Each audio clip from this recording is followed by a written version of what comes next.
Hello, everybody. This is Essence of Medicine, and I'm Dr. Abbasi for Essence. Today, I have a very special guest. Dr. Sheth is a practicing spine surgeon in India.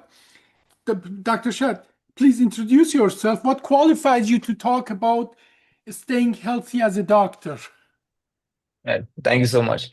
I'm Dr. Sharvin Sheth. I'm a consulting practicing spine surgeon in Ahmedabad, India, which is in the Ahmedabad is in the western part of the country. Is that And the place I where we come from, right? Ahmedabad is where the hometown of Mahatma Gandhi. Is that correct? close by, like it's the home state of Mahatma Gandhi. Yeah, Yeah, he okay. was a few hundred kilometers just away from this city. And yeah, I've been practicing spine surgery for the past about 5 years or so. And I've finished my fellowship in spine surgery, minimally invasive surgery, endoscopic spine surgery about two and a half years back. And what the things that we are going to be discussing today is because I got myself into the being healthy game or the fitness game about a decade ago, just before our residency training starts, because I had no idea about it, and I was a very I would not say I don't want to put stereotypes, but I was not a healthy guy. As in, I was pretty skinny, not just bones.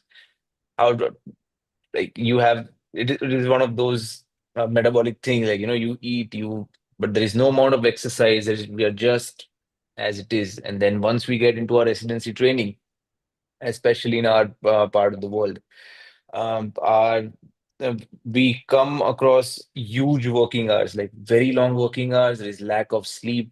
We hardly know when we'll get our next meal because of the severe workload that we have. And because we are so much into our work and we are preoccupied by that, our own health takes a step back, because we are just, those 3 years of residency fly by. And then once we are into the game, once we are starting our own practice, then there is a shift of priorities. Like our priorities at the time of residency is, just it is a very high demanding job. You're constantly after patients, you're getting x-rays, you're operating, you're doing your rounds and stuff. So We you're hardly in get time. survival mode in a residency, I think all around the world, Exactly. especially in India and in the United States. I think in some countries like Absolutely. Europe and Scandinavia, they are more civilized about that. But I can imagine that in your part of the world and in our part of the world, it is a constant battle to stay just ahead of the game and very stressful, quite frankly. Very stressful, exactly.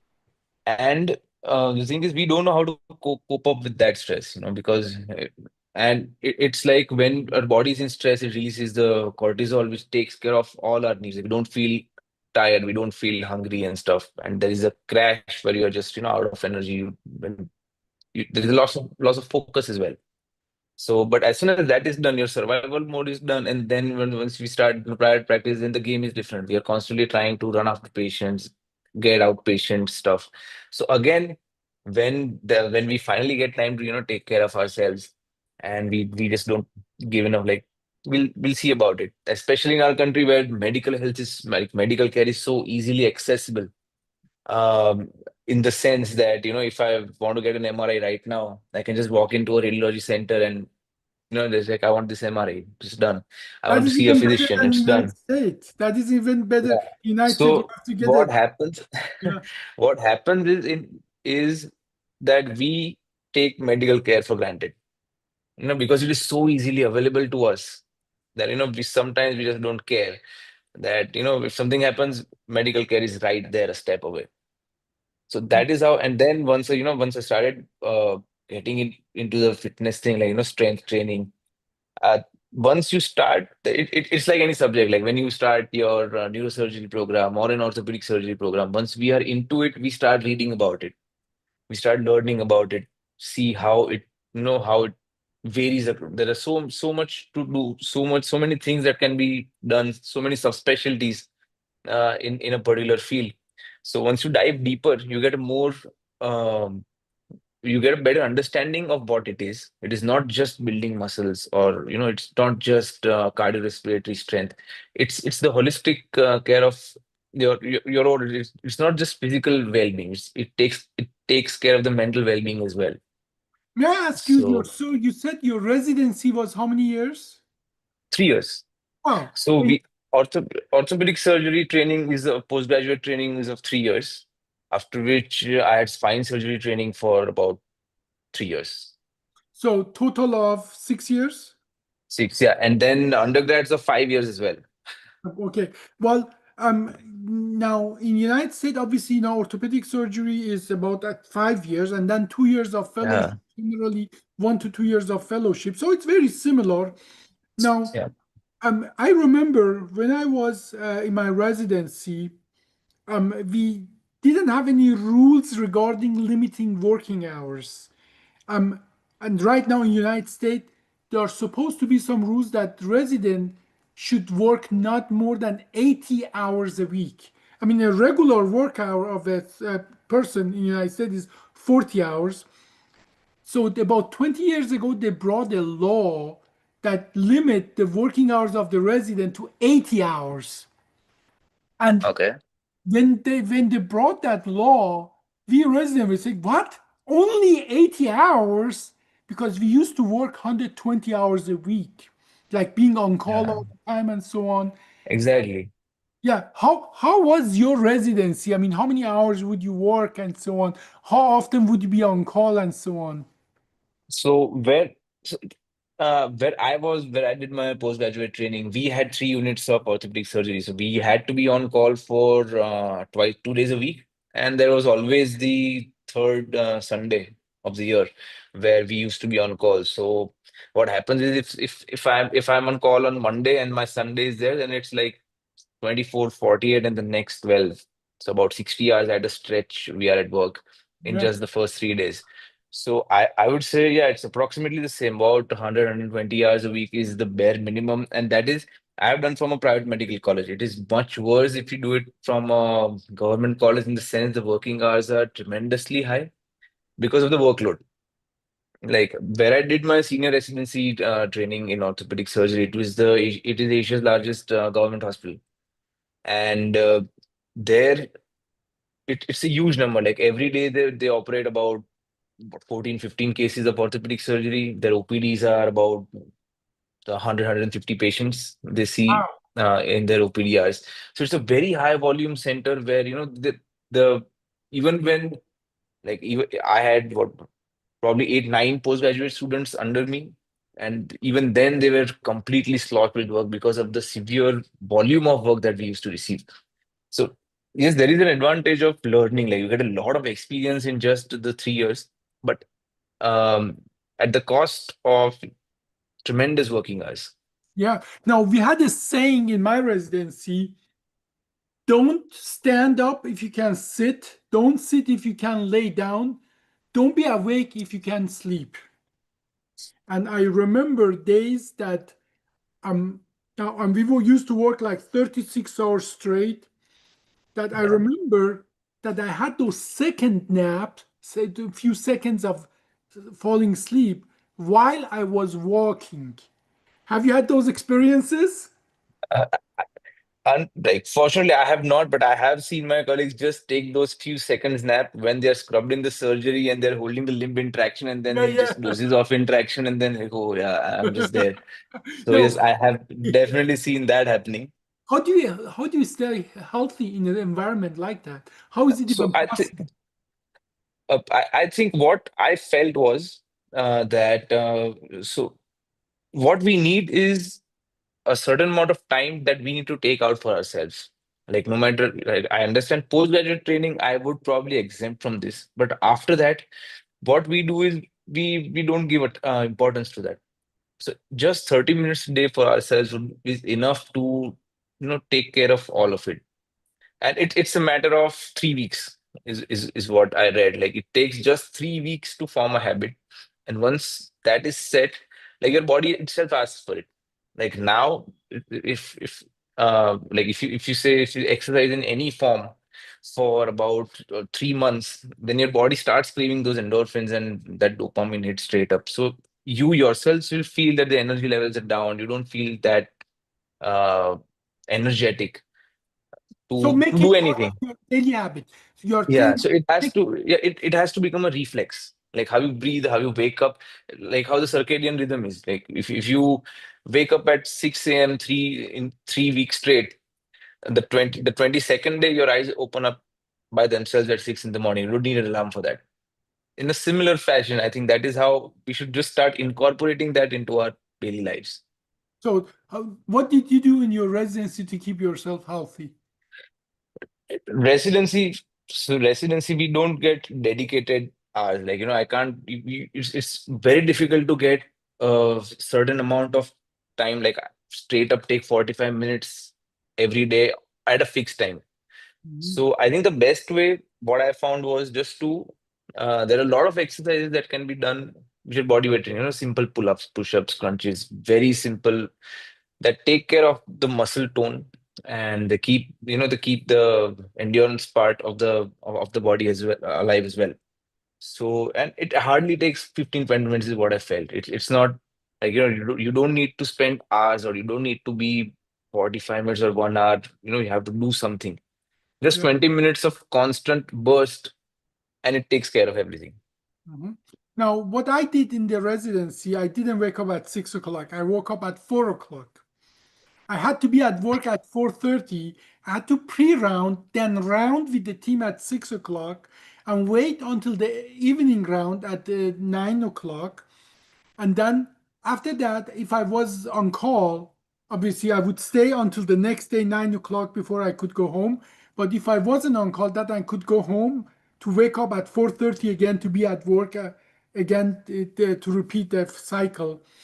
What I mean, there is no really time to go to gym or anything like that. You're lucky if you can get some sleep. But what I did, which takes just literally 2 minutes, anytime before I go to bed and after I wake up, I used to do like 20 push-ups, 10 pull-ups, and I had a roller, one of those rollers that you Yeah, abdominal. And if you don't have that, yeah. put The your ab roller, yeah. you put your foot against the bed and you do 10 push-ups and so on.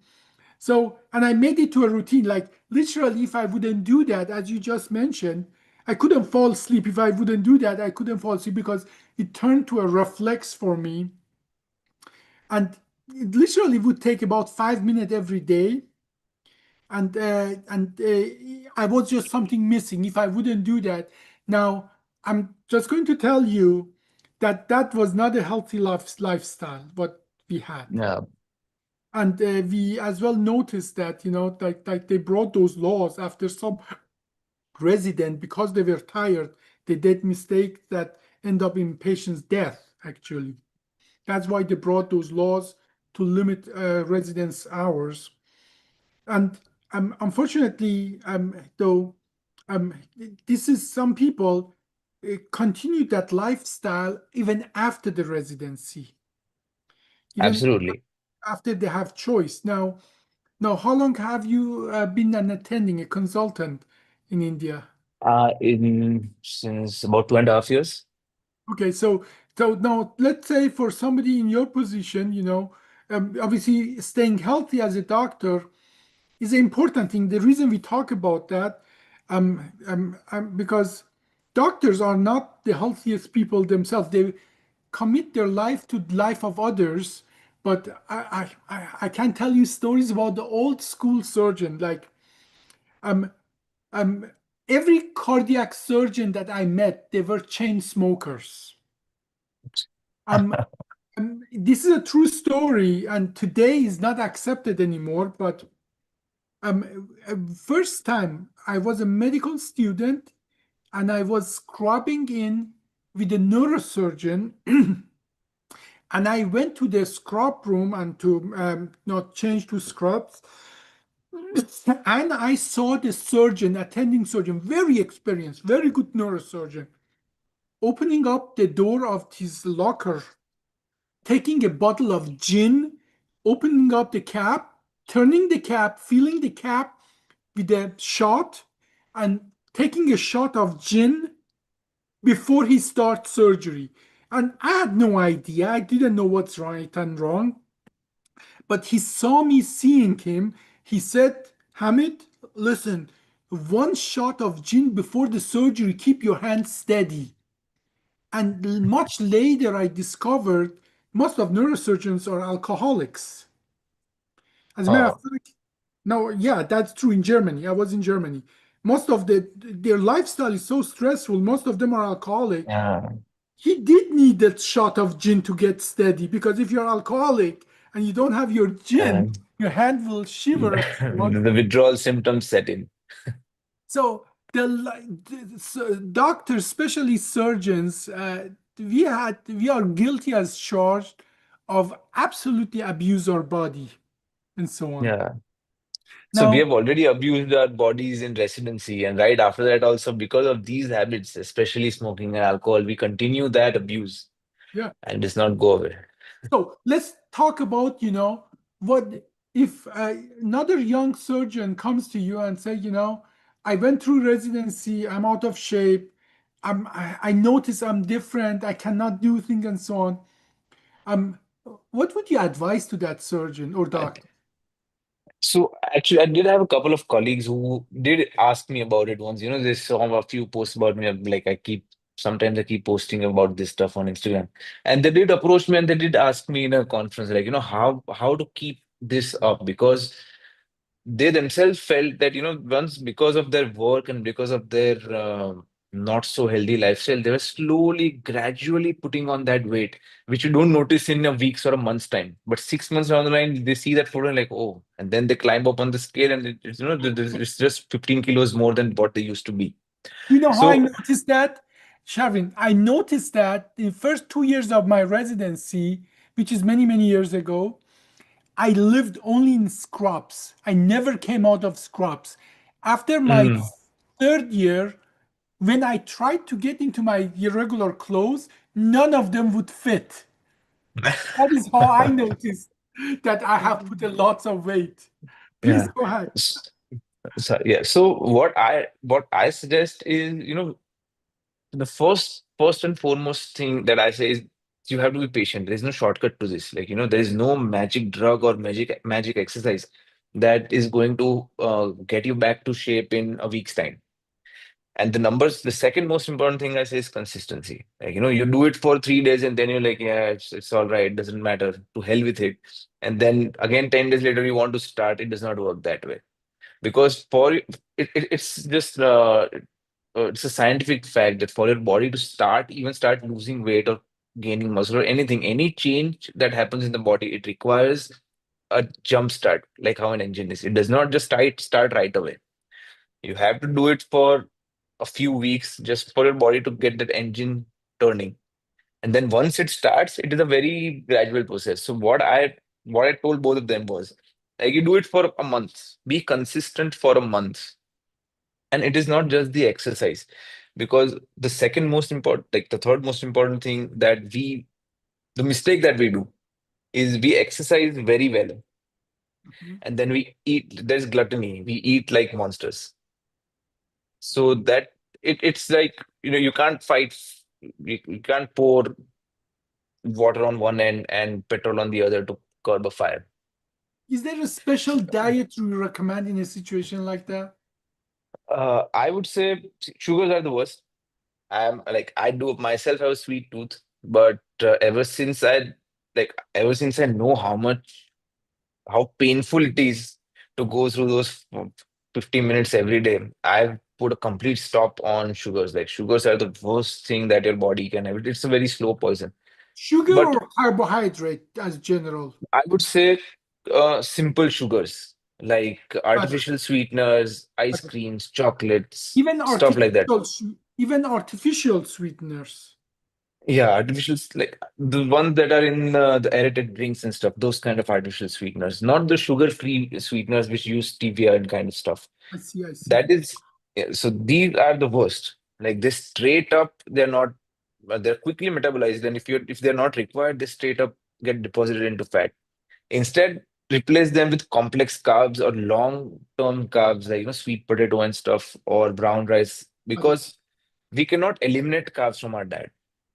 Our brain food is glucose. It does not work on protein. Yeah, So if there is a if you don't have enough carbs in your diet, uh, the brain shuts down. yeah. You As a get matter of fact, hypoglycemia, you get irritable, you get, it's that mood is not there. yeah, as a matter of fact, it goes even beyond that. If you don't have enough carbohydrate for your brain, your body will break down your muscle to create sugar for your brain. So Mm, it's important to exactly. supply it for your brain. Go ahead, please. Absolutely. So that is one. And second is I always recommend high protein diet. I'm not saying high protein as in take 300 grams of protein, but at least the bare minimum that is required for the human body, which is about 1 to 1.5 grams per I, kg, which I must are ask you a as question though. yeah, You're in Gujarat. Ahmedabad is in Gujarat. yes, And most of the Gujarat, people yeah. in Gujarat are vegetarian. Vegetarian, yes. Exactly what the point that you said I was coming to now, that especially in a place where vegetarians are a lot in number. They don't even consume eggs or, forget, I'm not even talking about meat. Mhm. So that is where the major problem lies. Because the only way then to get protein is called cheese or paneer and tofu. And Mhm. you cannot have that every day. Pulses and, some lentils, they do provide some amount of protein, but it is not enough. Like you need to consume a very large amount to reach your target, and that much amount leads to a lot of gastric problems. Are you a So then, vegetarian? no, I'm not. Okay, okay. No, but what I I like noticed, exploring food, so I'm a foodie. I cannot be a vegetarian. I like no, to explore all cuisines wherever I go.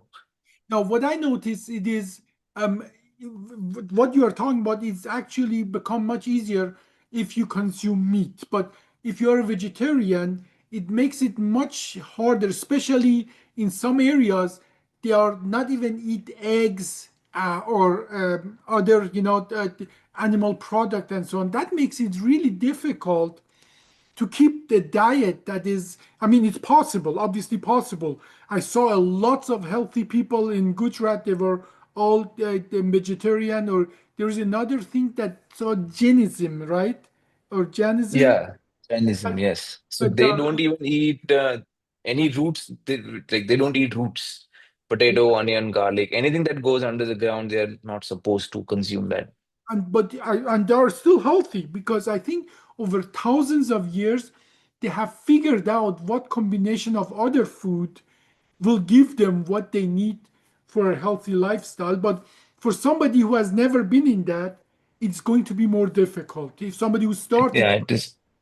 doesn't come with that whole history that carries them, it's becoming very difficult. So routine exercises, healthy diet, protein rich, low sugar or zero sugar. I'm not talking about carbohydrate, but low simple sugar diet. I think you sort of the whole medical and nutritional science is agreeing with you all the way with you on that. But we talk about exercises. Not every exercise is the same. Tell me about what do you do yourself? Right. So, as I said, it is not about building muscle. Like I'm not going to talking about, I'm not into competitive bodybuilding. Like, I'm not into powerlifting and stuff. So what we need is what I do is I do strength training about 4 days a week in various forms of compound exercises because they involve more than one muscle groups and then helps me reduce my time. And the other 2 days, I do a lot of high intensity intervals and endurance training. So Okay. that takes care of the cardiorespiratory reserves as well. Okay, tell me about that because our knowledge is really consolidating regarding this short, high intensity exercises that we figured out there's something special about that. What can you tell people about that high Right. intensity? So what happens? So basically, the concept of high intensity training is you do exercises which are pretty intense and they straight up shoot up your heart rate to zone 3 or zone 4, which is about 80% of your maximum heart rate. So if we see the average heart rate, the zone 3 or zone 4 would be more than 130 beats a minute, Mhm. 140 beats a minute, and that is your fat burn zone. Zone 3 and above is the time where the fat starts burning. Before that, it just trains your lungs, it trains your heart, but the fat burn is low. And there is a lot of aerobic, anaerobic stuff going on. So as soon as the heart rate reaches a zone 3 and zone 4, it starts burning fat. So Yeah. that is what the high intensity interval does.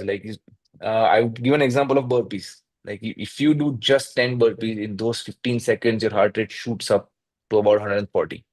And then to So keep it, how long are those high intensity? Because for a long time, people thought you have to do half an hour or something like that, high uh, intensity. What do you think? What do you say? right. So, high intensity is you do short bursts. So there is you can there, if you even Google it, there are so many online videos and stuff where you can curate your own sets of say 7 or 8 exercises, a combination of them which keep your heart rate sustained. Mhm. So, for example, if I give you, you can do say 10 burpees. You do 10, you take burpees, squats, push-ups, do a few crunches, some form of stretches, and so that is one set. You do that about 5, 6 exercises. Take a break for exactly a minute or half a minute. Let your heart rate just come down a little bit, and then you start again. So the minutes, we are talking about high Mhm. intensity minutes, interval, and then repeating it few cycles. Yeah, a few cycles of it exactly. And if you do like say 5 or 7 sets of these, you won't know, but you've already spent about half an hour into it. But and that is very contrary to our old knowledge that was saying that you go for a half an hour run, that you keep your heart rate high at the high level for a long time. When we found out what you just described is not only healthier, more efficient to burn fat, but as well, overall results are much, much better. Much better, absolutely. So that is one. But again, as you said, that it was a pretty old thinking that you need to keep your heart rate about at a very high level for a very long time. What recently people have found out is you don't need to run, you don't need to sprint. Yeah. Instead, what people have started is start Mhm. get on a treadmill, incline it at a slow speed, say 5 or 6, and then keep do it for the 30, 40 minutes. It eventually ends up giving the same result, which is also absolutely true.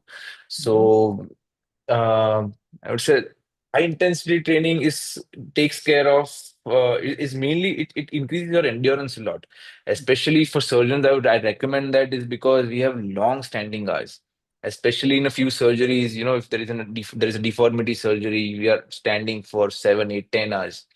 Then as if our stamina goes down, then it is our concentration also, there is a lapse of concentration because our muscles are tired, that we get our focus is shifted away. So that is where this plays an important role. So practically, but what you described, maybe not 7 8 cycle, but at least you can do 3 cycle even in the Three long. cycles, yeah, yeah, no, no. So 7, 8 is at an expert level. I would say if somebody who has been doing it for a year, then it is right. But if you want to start, I would say three, because three is the bare minimum that your body needs to get used to. And then And once you are there, you can start say 3 to 4, 4 to 5. There's a gradual progressive overload is what we call it. and you can do it in 5 to 7 minutes in the physician Yeah, lounge, in the scrub room, or in the hallway, wherever you want to do. But that is, absolutely. Anywhere. yeah. That is the Now, beauty of it. yeah. And but did you ever wonder? I mean, I think I have an answer for that, but did you ever wonder why is that better than keeping your heart rate above 100 or 120 for half an hour? Why do you think why our body react better to that way? But, And body react better to the slow incline walk that no, you well, said, right? yeah, my question is why is it better for our overall health, for especially for our heart? Why is it better to have this 1 minute high intensity, then slow down, then again high intensity, then slow down, rather than go for a like a sprint, like you for 15 minutes you go full 140 heart rate and so on. Why is it this short intensity better than that long intensity? Yeah, what I felt and what I've even read about it is that the short intensity bursts, they increase your cardiac reserve. So, it just keeps pumping, and then when it rests, it allows the cardiac muscle to dilate and it increases the Perfect. cardiac reserve for a Perfect. in the longer duration. Exactly. We know that heart get perfused during the diastolic episode. That's exactly. So if you go for a run that for half an hour, your heart rate is very high, then you have shorter diastolic episodes, and then the backflow, literally the nutrition has less chance to get to your heart itself. So you may actually causing more heart damage. Whereas when you do this short episode and you give it a interval, then the heart literally regenerates. They get with nutrition and sugars and energy and oxygen. And yes, absolutely correct. So I think that is exactly what you said. This is one of the reasons that so many people, especially post-COVID, when people started getting into this and people started running marathons or, without prior knowledge or without looking into this, they just started, sprinting and long-term, straight up marathons of 40 kilometers and stuff. And there were so many incidents of young people of the between the age group of say 18 to 30 that suffered from myocardial infarctions or some kind of angina. So Yeah. this is one of the reasons that happened. And then the funny part is that people started blaming the exercise. He went to the gym and he suffered a heart Yeah. problem. Yeah. So then that is this is one of the major Hmm. things that people need to know, not just doctors, but even the laymen that we are around, that it is not the gym or the exercise that causes the problem, but it is the lack of proper method of doing it that leads to all the troubles. And the beautiful part of it is that just all explained by anatomy. You know, Yeah. Most of people may not know that the arteries, the coronaries, the blood vessels Hmm. that give blood to the heart itself, they're just next to the valves, the valves of Wow. Yeah. like a aortic valve. Aortic valve, what Hmm. it is, it has three leaflet, and Yep. behind two of them, there are two arteries. Literally, when the blood is pumping out, it covers that coronaries. Hmm. When Yep. the valves fall back, then the blood flows back to the heart, and that all of that makes sense because while the heart itself is pumping, the pressure inside of the heart is too high to Too get high. any blood anyway. So, but once it's done pumping and the valves come together to not allow the blood to go back to the heart, the backflow pressure, the diastolic pressure, goes around the valve, goes to the coronary, and give. Yep. And so anatomy explained to that, and that as well has as well this short intensity has as well an evolutionary reason like 1,000, 10,000, 40,000 years ago, the life was easy until the lion wanted to eat you. Now, within the next minute or two, it would be decided if the lion going to eat you or you would go away. You Yeah. never would be able to run 15 minutes away from the lion.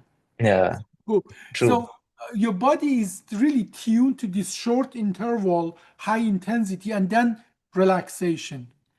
Now, Absolutely. in that sense, my daughter goes for marathon all the time. What do you think about those, like long-term marathon kind of exercises and so on? What do you think about that? Uh, I myself have not been into those long runs or stuff, but I don't think I'm not against the idea of these marathons and triathlons that there are.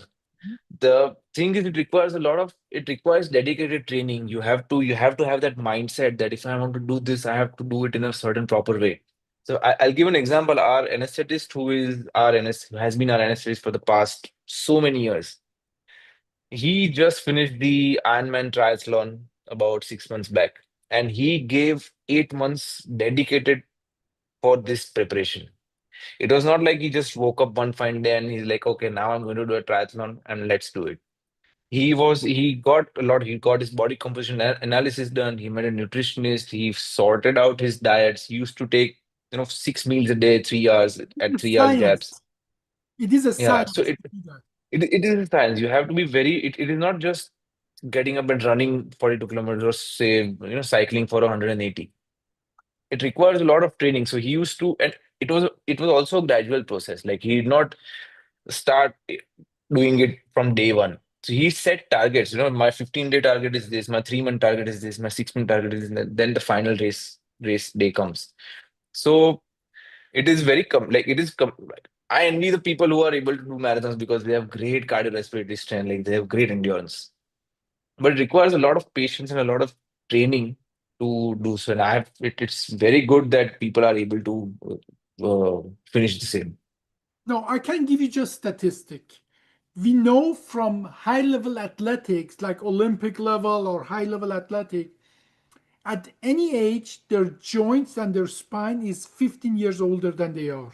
This is just Yeah, and uh, yeah, and I think those high intensity, high impact, high peak energy transfer overall in the long run, our bodies. You see, they have done those studies that say our body is the best, efficient, the marvelous machine for walking. Human body, yeah, but human body is not made for running, except short yeah. intervals. Do you know how you can Yes. prove that? Every cat, it beats the Olympic records in a heartbeat. A Mm, cat, a regular cat. yeah, So because their body is made for that.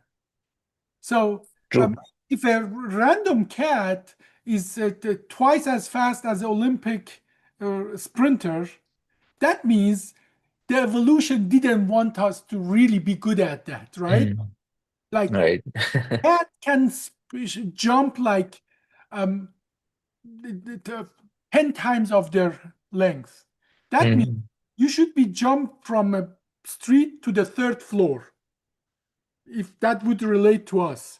But we can't because we our can. body is not really made for that. But what our body is absolutely made for, and we are better than any other animal. Walking, what that means that, how much energy do we spend for any random distance, we are more efficient than any other animal. So one of the things that I think is important for everybody is um, just walking. Many of us in uh, today's environment, doctors and not doctors, we have a sedentary lifestyle. We stand in one place, we do surgery, then we go and sit down, do 2 hours chart work, and then we go home, turn on the TV, and watch 4 more hours, and so on and so forth. Walking is the most important, doctor or not doctor. As a matter of fact, as a spine surgeon, that is one of our duty to make our patient ambulatory. What do you Right. think? Absolutely. Very well. So I was exactly going to come to that next, that we advise our patients to do a lot of stuff that we ourselves are not doing. And to begin with is the posture, the sedentary lifestyle, the walking, and not loading our cervical spines with phones. Yeah. And it is exactly what we end up doing in our free time. Like as soon as we are free, the phone comes up, there's some social media stuff opens up. And I think that is how it is, not just for spine surgeons or any, but it is for everybody, doctor or non-doctor. The prevalence of social media and so many social media platforms has made us addicted to this tiny box. Yep. And the moment we get a second free, we just open something, be it a WhatsApp, even Mhm. text messages is a form of social media. So that is what we end up doing. And I completely agree with the point that lack of walking is one of the major things. Like even if we are doing surgery for so many hours, I would still call it sedentary because we are at one place. Yes, yes, I We are agree. not burning anything. We are not moving. The maximum we'd be moving is, stepping out of the Yes. OR while the O-arm takes its spin and then those 5 steps back. And that is important because when you walk, your muscle are working, pumping the blood through your system and so on. Exactly. So if I see if on a full working day from say 8 in the morning to 8 in the night, I hardly reach 5,000 steps, hardly. Yeah, yeah. And so at the end of the day, you're like, oh, it's just 3,000 steps, and it is impossible. Like even if in between patients you're getting up, you're taking a few rounds, it is very difficult for us to even reach say 7,000 steps. Yep. Yeah. And Sharvin, I want to ask you a question. And that question, probably if you're in sport, you probably know the answers. These long time runners, like a marathon or 15 kilometer and so on, there is a group of people on this planet. They are high level. They are always on top. Do you know what I'm talking about? What country, what location in the earth, there are people that they are so good at this. That place is Tanzania. oh, Yes, if you go look yeah. at the records and so on, not I'm not talking about the sprint and so on, but they're good at that too. But this long time runner and so on, people from Tanzania are extremely good at it. And there are books written about it, why they are good at it. The birthplace, based on all information we have, Tanzania is the birthplace of humanity. Like, Oh. that is where we all come from. Okay. Now, Hmm. um, there is another thing that I think is related. Um, have you ever walked in a park in where you are or where you go to Europe? Yeah, yeah, I have. Yeah, of What course. what makes a park a park? Tell me. What is if close your eyes and imagine a park? What makes a park a park? From the best of my memories, I've seen a park as a very peaceful, serene place where people are just walking, they're doing something, they're Open space. relaxing, they're doing open space. Open Open space, green very space.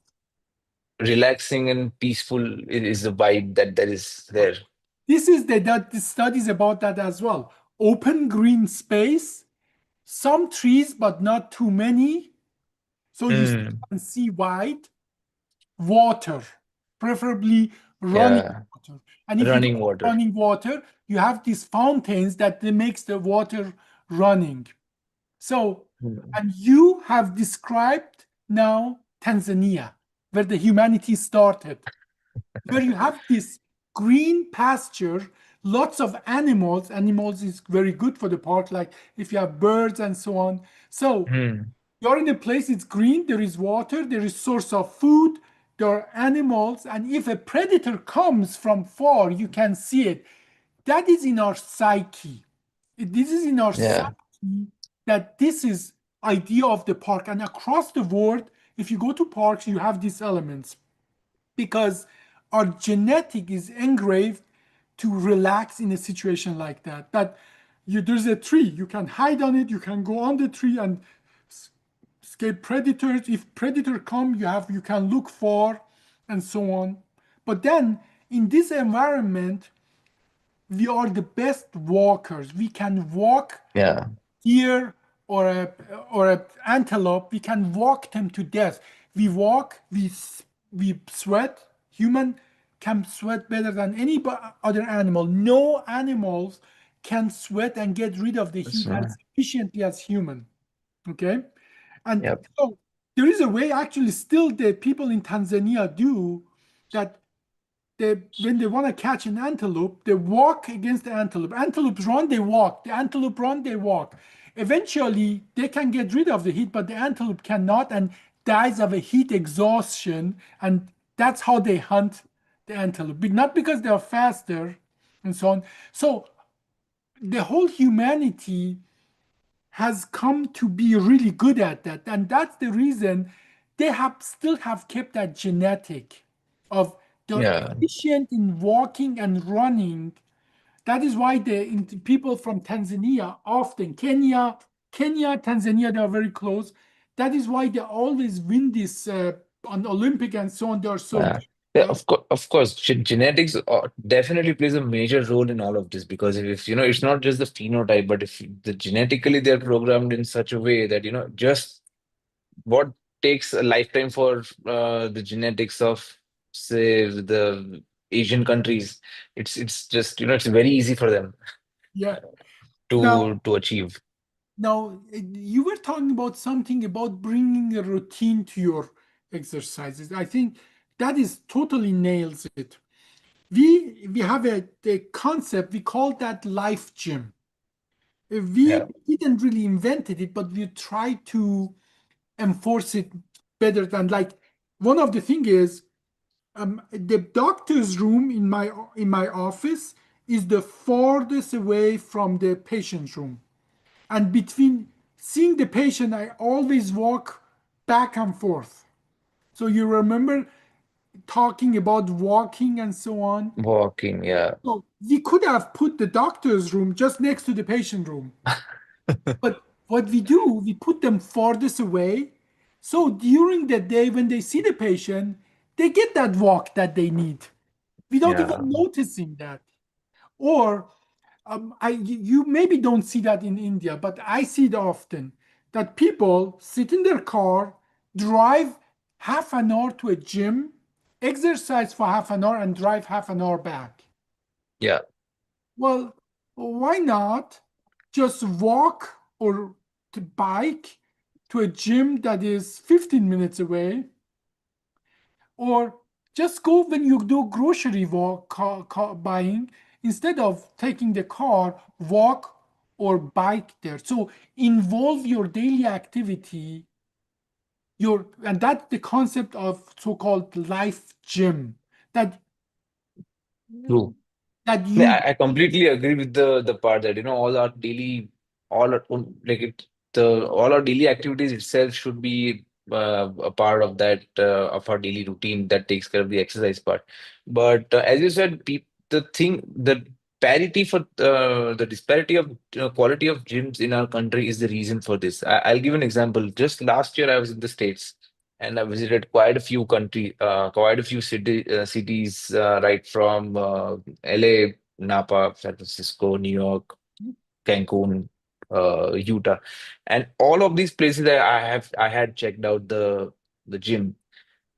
The one thing I noticed in the US was all the gyms are extremely good. They have maintained, I think, and not just the states. It's anywhere outside of. So, if the Europe is there, so any European country you go to, the states, they have maintained all the gyms in a very good manner. Like, it's not just a small gym. A gym is a major gym with a lot of equipments. It's state of the art. It's not like it's a small town, so the gym is not good. So that is the major reason that we need to find a place where, number one, the equipment is good. The equipment should not be of a type that it gives a lot of it. If the equipment is not right, it leads us to injuries. That is the one thing. And the second is the trainers that are there.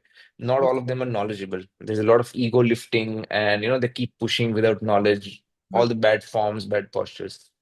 So what are your favorite equipment in a gym? If somebody start that, what do you recommend?